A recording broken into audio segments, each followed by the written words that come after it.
बेलन के अभ्यंतर में,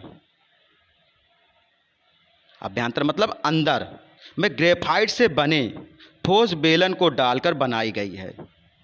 ग्रेफाइट से बने एक ठोस बेलन डाली गई है, लकड़ी जैसे पेंसिल होती है।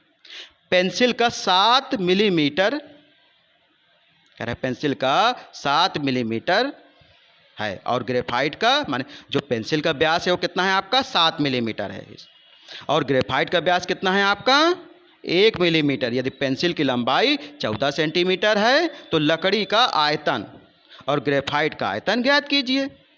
तो देखिए हम इसे आसानी से निकाल सकते हैं, क्योंकि पेंसिल जब हम बनाएंगे तो पेंसिल का व्यास क्या दिए है आपका 7 मिलीमीटर दिए है, तो हम इसे बाहरी त्रिज्या मान लेंगे। बाहरी त्रिज्या कैपिटल आर मान लें और भीतरी त्रिज्या क्या मान लें, आंतरिक त्रिज्या स्मॉल आर। उसी की सहायता से कर रहे हैं। देखिए पेंसिल कैसे होती है, बाहर से होती है, उसके अंदर क्या भरा होता है, ग्रेफाइट भरा होता है। तो देखिए पेंसिल का व्यास 2r बराबर कितना दिए 7 मिलीमीटर, तो सेंटीमीटर में बदल दें तो क्या आ जाएगा 10 का भाग हो जाएगा था 0.7 सेंटीमीटर। तो r बराबर निकालें, कैपिटल आर बराबर क्या हो जाएगा 0.7 बटे 2, दशमलव हटाएंगे 0 लग जाएगा। यह हम लिख सकते हैं 0.35 सेंटीमीटर। तो ये आपका क्या निकल आया, पेंसिल की त्रिज्या। यह आपको बेलन का क्या निकल आया, बाहरी त्रिज्या। अब ग्रेफाइट का व्यास निकाल लें, तो ग्रेफाइट का व्यास क्या दिए है 2r बराबर 1 मिलीमीटर, सेंटीमीटर में बदलेंगे 10 का भाग दे देंगे 0.1 सेंटीमीटर। तो r बराबर क्या है 0.1 बटे 2 या 0.05 सेंटीमीटर। ग्रेफाइट अंदर भरा होता है तो बेलन का आंतरिक त्रिज्या क्या आ गई 0.05 आ गई। तो देखिए h बराबर कितना दिए है आपको 14 सेंटीमीटर दिए है। अब चूंकि हमें आयतन निकालना है तो ग्रेफाइट का आयतन क्या होता है पाई आर स्क्वायर, हम माने किसी का भी आयतन निकालना तो क्या होता है पाई आर स्क्वायर एच होता है। तो ग्रेफाइट का आयतन निकाल ले पहले, तो पाई का मान है 22/7 गुणे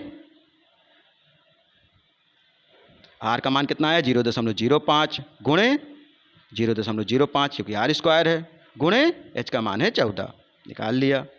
तो देखिए काट दीजिए, 7 दूनी 14 कितना आया 22 दूनी 44, 5 पचे 25, कितने अंक में दशमलव 4 अंक में, तो 0.0025 गुणा कर दीजिए। तो 25 चौको 100 कि 0.10 हासिल हुआ, 25 चौको 100 110। तो ये आपका आ गया 11001, कितने अंक में दशमलव लगाना है 4 अंक में, तो 0.11001। ये जीरो हटा दें हम तो 0.11 क्या आ गया सेंटीमीटर क्यूब। तो चूंकि ग्रेफाइट का आयतन हमें पता चल गया, अब हम लकड़ी का आयतन निकालना है हमें। तो लकड़ी हमारी लगी कहाँ है, चूंकि पेंसिल है और अंदर क्या भरा है ग्रेफाइट भरा है, अर्थात हमें खोखला करना पड़ेगा। तो इसका सूत्र क्या हो जाएगा आपका, देखिए लकड़ी का आयतन pi R square H minus pi R square H. चूंकि हम इसमें क्या करेंगे आपका जो आंतरिक, इसमें कैपिटल आर क्या है आपका बाहरी त्रिज्या है और स्मॉल आर क्या है आंतरिक त्रिज्या है। तो इसका सबसे पहले हमें क्या निकालना पड़ेगा, इसमें आप बाहरी आयतन निकाल लीजिए और भीतरी आयतन में घटा दीजिए तो लकड़ी का आयतन निकल आएगा। तो इसमें देखिए पाई एच कॉमन ले लें तो R square minus capital R square minus R square आ गया। तो पाई का मान क्या है 22/7, एच का मान 14 है गुणे और आर का मान कितना था 0.35 का स्क्वायर और स्मॉल आर का क्या है 0.05 का स्क्वायर, देख कर लीजिए। तो 7 से काट 7 दूनी 14, 22 दूनी 44 हो गया। तो क्या आया 35, चूँकि ए स्क्वायर माइनस बी स्क्वायर से कर सकते हैं, एक बार जोड़ दीजिए एक बार घटा दीजिए, 0.35 प्लस 0.05 ये घट जाएगा 0.35 माइनस 0.05। तो क्या आया आपका 44 गुणे, और जब 35 में 5 जुड़ गया तो क्या हो गया 0.40 हो गया, और 35 में माने 0.35 में 0.05 घट गया तो क्या हो गया 0.30 आ गया। तो ये हो गया आपका 4 × 12, तो क्या आ गया आपका 0.2 अंक में है तो 0.12 आ गया। तो गुणा कर दीजिए, तो 12 चौको 48 की 8, 4 हासिल 12 चौको 48 4 52, तो 5 2 8 है, कितने अंक में दशमलव लगाना है 2 अंक में, तो आ जाएगा 5.28 सेंटीमीटर क्यूब।